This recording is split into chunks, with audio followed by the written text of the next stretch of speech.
Olivia de Havilland, known for her delicate beauty and poised demeanour, entered the world of Hollywood with grace, but her story is far from just one of elegance on screen.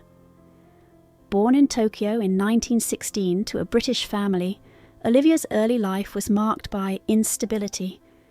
Her parents' marriage ended in divorce when she was still young, leaving her and her sister, Joan Fontaine, in the care of their mother.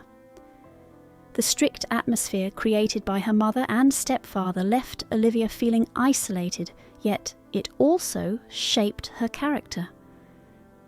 Raised under a constant sense of control and discipline, Olivia learned to assert her own independence early on. It was during these formative years that she began to cultivate the quiet strength that would define both her personal and professional life. Childhood struggles and family rivalries. Growing up in a household where competition and comparison between her and her sister, Joan Fontaine, were constant, Olivia learned how to navigate rivalry and internalize the importance of strength. Despite the tensions between them, Olivia's bond with her sister would forever be strained by their early childhood experiences. Olivia's mother pushed her daughters to succeed, yet the pressure resulted in a rivalry that overshadowed the closeness that might have been. Olivia's experience of constant comparison with her sister led her to build a resolute inner strength. While Joan felt she lived in Olivia's shadow, Olivia focused on developing the fortitude to stand her ground. This formative period made Olivia capable of handling the challenges that would later arise in her career and personal life. The stage as an escape and a new beginning.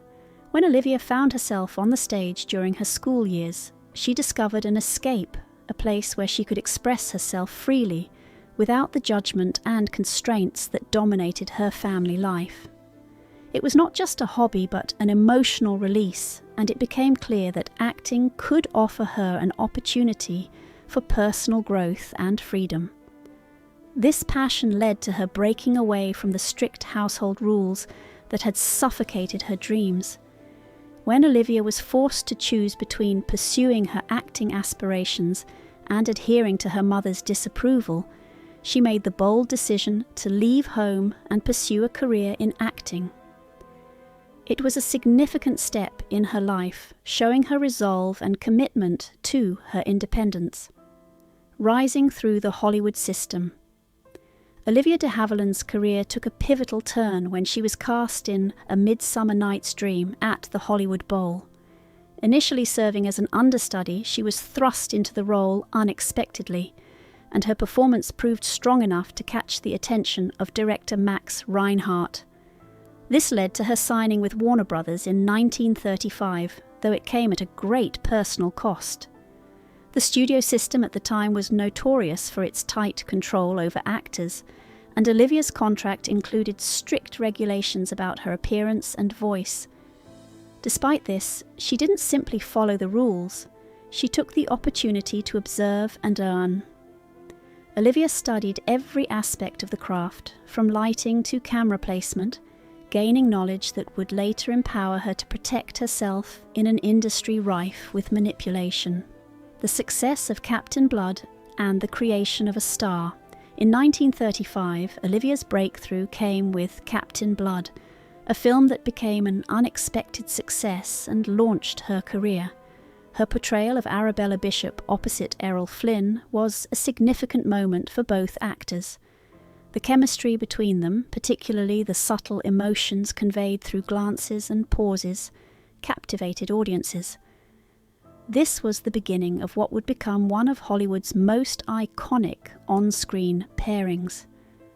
Warner Brothers quickly recognized the duo's potential, and Olivia was cast in a series of films with Flynn, cementing her status as a leading lady.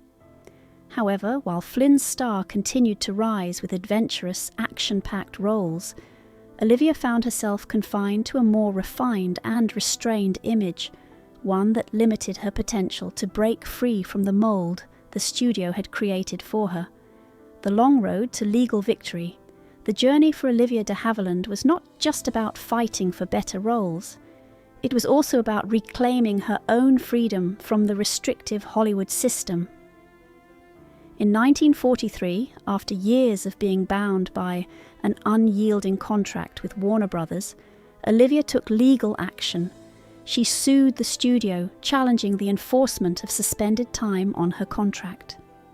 The case, which came to be known as the de Havilland Law, ultimately ruled in her favour, granting actors the right to more control over their careers. This legal victory not only allowed Olivia to regain her professional autonomy, but also set a precedent that would benefit many actors who came after her. The ruling changed the landscape of Hollywood, dismantling an outdated and exploitative contract system. A new era, to each his own, and artistic independence. Following her legal victory, Olivia de Havilland returned to Hollywood with renewed vigour. Her next role in To Each His Own, 1946, was a turning point in her career. The character she portrayed, one of deep emotional restraint and moral struggle, was a stark contrast to the roles she had previously played. The film was met with critical acclaim, and Olivia's performance earned her the Academy Award for Best Actress in 1947. This win marked a new phase in her career, one in which she could make bold, artistic choices without being confined to the traditional mould that had previously defined her. Olivia's work in The Snake Pit, 1948, where she tackled the complex and often misunderstood subject of mental illness, further solidified her reputation as an actress willing to take on difficult, socially relevant subjects. Continued artistic growth and social impact. Olivia's journey was not solely about personal freedom, it was also about using her platform to bring awareness to important issues. In The Snake Pit, Olivia's portrayal of a woman grappling with mental illness was both groundbreaking and socially impactful. She spent time in treatment facilities, studying the lives and struggles of patients to bring authenticity to her role. The film sparked public debate about mental health and prompted changes in policies across the United States. Olivia's willingness to take on such roles demonstrated her deep commitment to using her art to effect change. It was a rare and courageous decision in an industry that often favoured more conventional narratives. The triumph of the Heiress and final recognition. In 1950, Olivia's career reached its pinnacle with her performance in The Heiress, for which she won her second Academy Award for Best Actress. The role of Catherine Sloper, a woman manipulated by her father and lover, showcased Olivia's ability to build complex characters with emotional depth. Every scene was a subtle shift in her character's psyche, and Olivia's portrayal was lauded for its precision and restraint.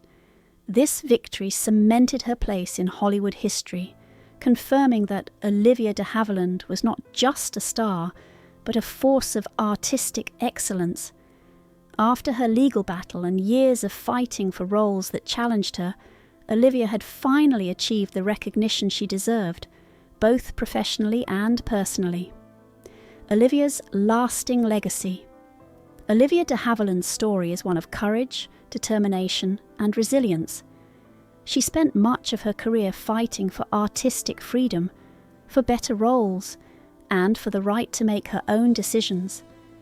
Her legal victory was a watershed moment in Hollywood history, and her subsequent performances demonstrated that she could transcend the golden cage that had once held her. Olivia's career, marked by both its triumphs and struggles, is a testament to the strength of a woman who refused to be defined by the limitations placed on her. Her legacy continues to inspire both actors and audiences, reminding us that true freedom comes with the willingness to fight for it, no matter the cost.